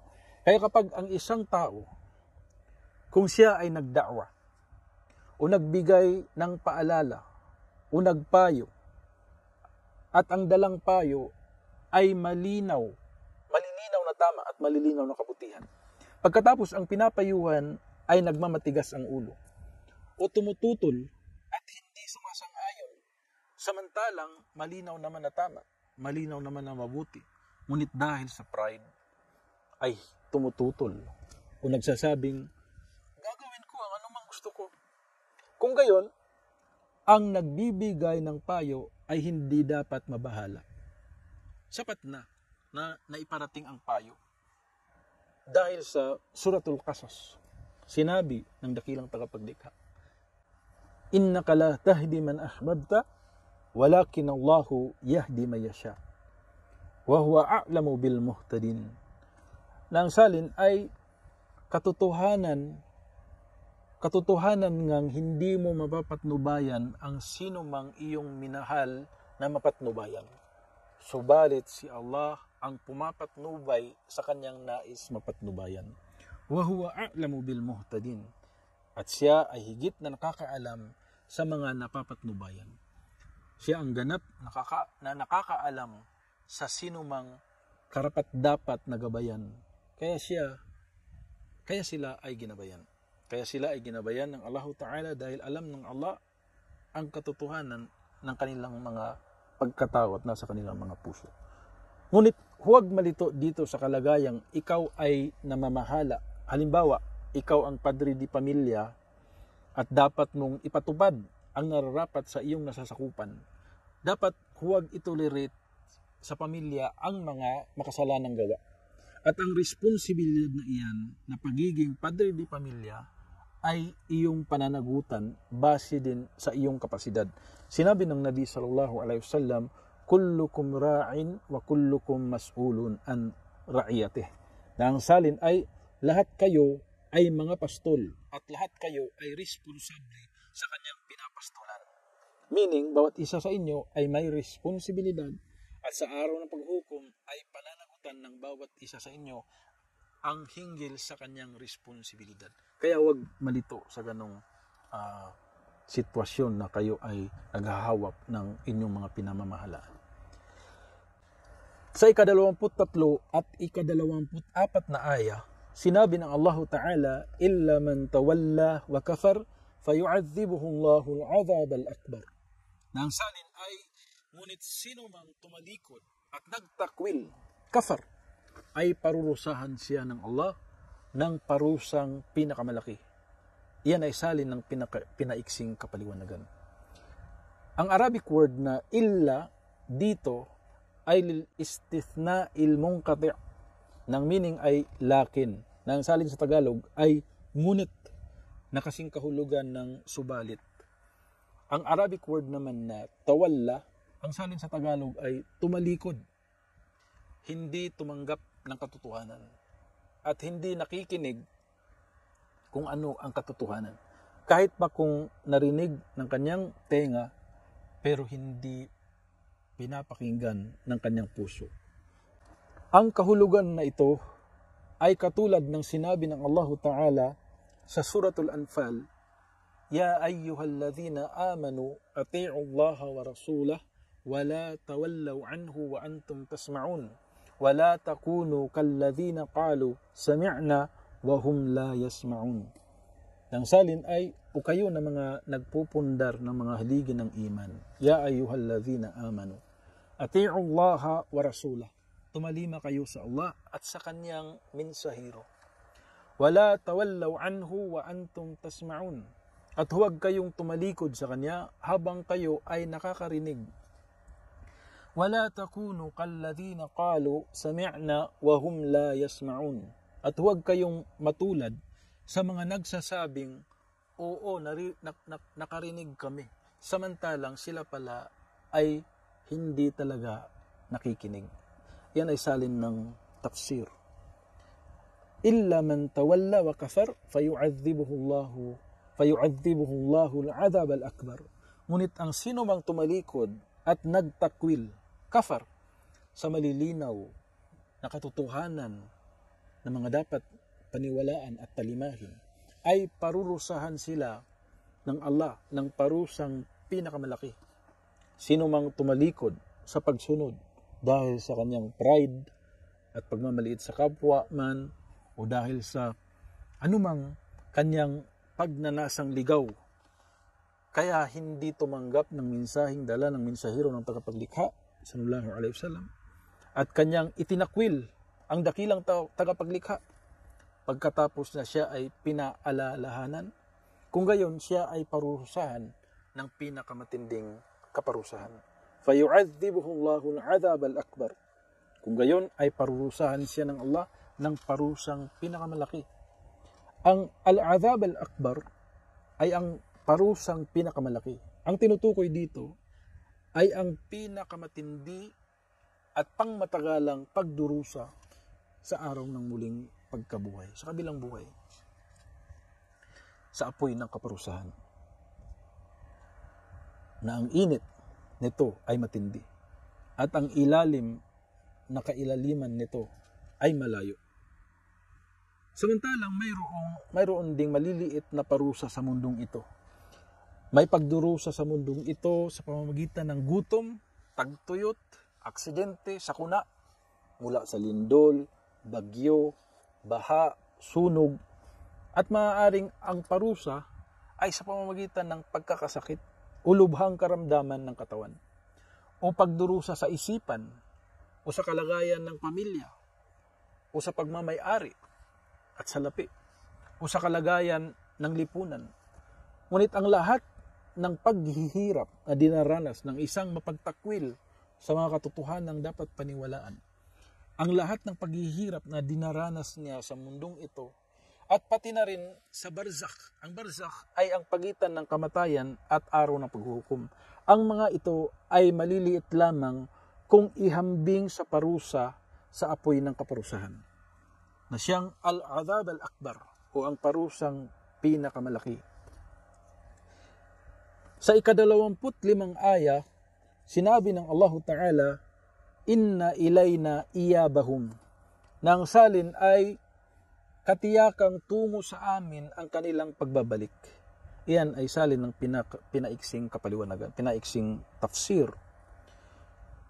Wala kang pananagutan sa kanila na pilitin sila na magsaalaala at maniwala, dahil ang kanilang patutunguhan ay patungo sa amin, hindi tungo sa sinuman o tungo sa iba pa, kundi patungo lamang sa amin. Sabi ng Allah sa Surah Ash-Shura, "Ala ilallahi tasirul umur," na ang salin ay tungo kay Allah, hahantong ang lahat ng mga matters. Bali, lahat ng patungkol sa tao ay tungo kay Allah, hahantong. At lilitisin sila sa pagbalik nila na mangyayari sa araw ng paghuhukom. Gaano man karibildi ang tao, gaano man katagal ang kanyang buhay, babalik siya sa kanyang Panginoong tagapaglikha. Sabi ng Allah Ta'ala sa Surah Hud, "Wa ilayhi yarji'ul amru kulluh." Ang salin ay, at sa kanya ang pagbabalik ng lahat ng mga bagay, upang pagpasyahan. Sa kanya ang pagbabalik ng lahat ng mga hinggil sa tao, upang lilitisin at husgahan. Dapat paghandaan ng bawat isa ang araw na sasalubong sila sa kanilang Panginoong tagapaglikha, sa araw ng paghuhukom.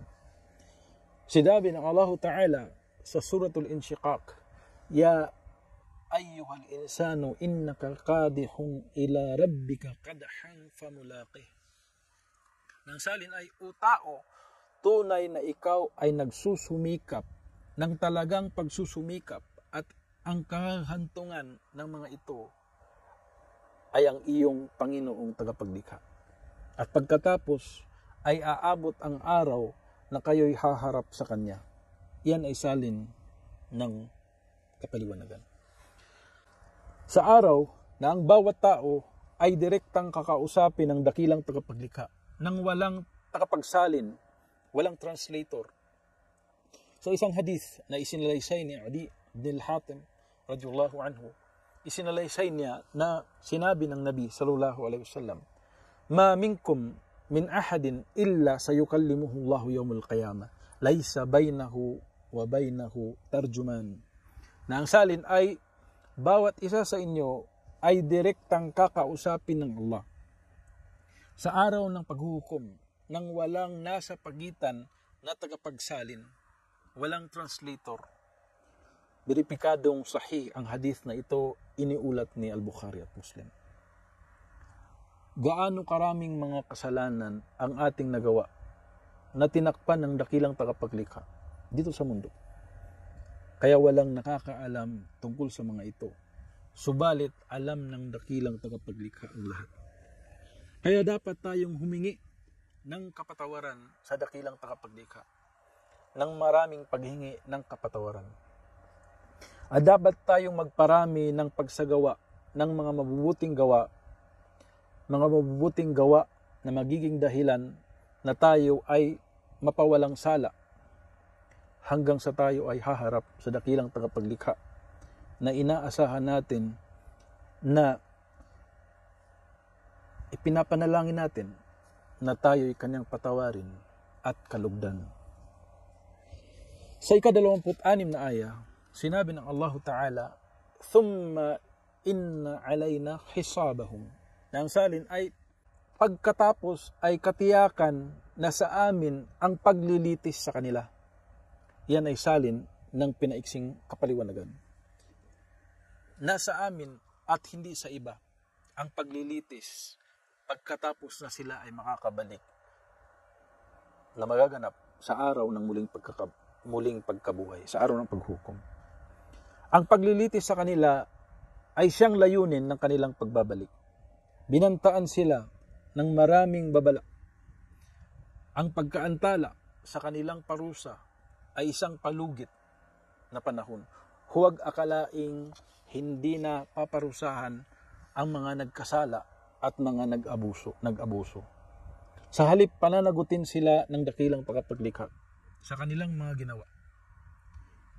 Sa isang hadith na isinalaysay ni Aisha radhiyallahu anha, sinabi ng Nabi sallallahu alaihi wasallam, "Man husiba idhib." Nang salin ay, sino man ang talagang lilitisin ay mapaparusahan. Si Aisha ay nagtanong kung ano naman ang kahulugan ng sinabi ng Allah Ta'ala, "Wa amma man utiya kitabahu biyaminihi fasawfa yuhasibu hisaban yasira." Na ang salin ay patungkol sa sinuman na ibibigay ang talaan ng kanyang mga nagawa sa kanyang kanang kamay ay lilitisin ng magaang paglilitis. Tinanong ito ni Aisha dahil doon sa sinabi nga ng Nabi Muhammad sallallahu alaihi wasallam, "Man husiba faqad udhib." Nang salin ay sino man ang talagang lilitisin ay mapaparusahan. Kaya tinanong niya kung ano naman daw yung hisaban yasira na nabanggit sa Quran o magaang paglilitis na nabanggit sa Quran. Sinagot ito ng Nabi sallallahu alaihi wasallam, "Innama dhalika al-'ahd, walakin man nuqisha al-hisab faqad yahlik." Nang salin ay iyon ay ang al-ard o ang bahagi ng paglilitis na presentasyon ng mga nagawa. Walakin man nuqisha al-hisab faqad yahlik. Ngunit ang sino man na yaong ang paglilitis sa kanya ay aabot talaga sa bahagi ng paglilitis na pag-uusapan ang kanyang mga nagawa ay talagang mapapahamak. Beripikadong sahih ang hadith na ito, iniulat ni Muslim at ang salin ay salin ng kapaliwanagan. Iba-iba ang kalagayan ng mga tao sa araw ng paghuhukom. May mga tao na sila ay kakausapin mag-isa ng dakilang tagapaglikha sa araw ng paghuhukom. At ipapakita sa kanila ang kanilang mga nagawang kamalian at kanila itong aaminin at pagkatapos ay kahabagan sila at kaawaan at pagtatakpan sila na hindi na malalaman pa ng iba ang kanilang mga nagawang kamalian. Sa isang hadith na isinalaysay ni Ibn Umar radhiyallahu anhu, sinabi ng Nabi Muhammad sallallahu alaihi wasallam, "Inna Allaha yudnil mu'min fayada'u alayhi kanafahu wa yasturuhu." Nang salin ay tunay na palalapitin ng Allah sa kanya ang isang taong mu'min o isang tagapagpundar ng mga haligi ng iman. Palalapitin niya sa kanya at ilalagay ang tabing na siya ay matatakpan. Fayaqulu, "Ata'rifu dhanba kadha, ata'rifu dhanba kadha." Tapos sasabihin sa kanya, "Alam mo ba ang iyong kasalanan na ito at ang iyong mga kasalanan ito?" Fayaqulu, "Na'am ay Rabb." At sasabihin niya na, "Opo, o aking Panginoon." hatta idha qarrarahu bidhunubihi wa ra'a fi nafsihi annahu halak qala, hanggang kapag kanya nang maamin ang kanyang mga nagawang mga kasalanan at sa kanyang paningin inaakala na niyang siya ay mapapahamak, sasabihin sa kanya, satartuha alayka fid dunya wa ana aghfiruha lakal yawm. Tinakpan ko ang mga ito para sa iyo noon sa mundo, at ngayong araw, ikaw ay aking patatawarin sa mga ito. Fayu'tak kitaba hasanatihi. Pagkatapos ay ibibigay sa kanya ang talaan ng kanyang mga mabubuting nagawa. Beripikadong sahih ang hadith na ito, iniulat ni Al-Bukhari, at ang salin ay salin ng kapaliwanagan. Samantalang ang mga kafir o ang mga mapagtakwil sa mga malilinaw na katotohanang dapat paniniwalaan at mga munafik o mga pakitang tao ay iaanunsyo ng mga saksi. Sinabi ng Allah subhanahu wa ta'ala sa surah Hud, kanyang sinabi, وَمَنْ أَظْلَمُ مِمَّنِ افْتَرَى عَلَى اللَّهِ كَذِبًا أُولَئِكَ يُعْرَضُونَ عَلَى رَبِّهِمْ وَيَقُولُ الْأَشْهَادُ هَؤُلَاءِ الَّذِينَ كَذَّبُوا عَلَى رَبِّهِمْ أَلَا لَعْنَةُ اللَّهِ عَلَى الظَّالِمِينَ. Nang salin ay sino pa ang higit na takalabag sa katarungan kaysa sa kanila na nag-imbento ng kasinungalingan laban sa Allah. Ulaika yu'raduna ala rabbihim wa yaqulul ashhad. Sila ay ihaharap sa kanilang Panginoong tagapaglikha at ang mga saksi ay magsasabi, haula'i alladhina kadzabu ala rabbihim ala la'natullahi ala adh-dhalimin. Sila ang mga yaong nagsinungaling laban sa kanilang Panginoong tagapaglikha. Pansinin, ang sumpa ni Allah ay ukol sa mga tagalabag sa katarungan. Iyan ating natalakay ang nakayanan natin na tafsir ng Suratul Ghashiyah. Protektahan nawa tayo ng Allah na mailayo tayo sa kapahamakan dito sa mundo at lalo na sa kabilang buhay. Subhanakallahumma wa bihamdik, ashhadu an la ilaha illa anta, Allahumma ighfirli wa liwalidayya wa lil mu'minina wal mu'minat. Allahumma salli wa sallim wa barik ala nabina Muhammad.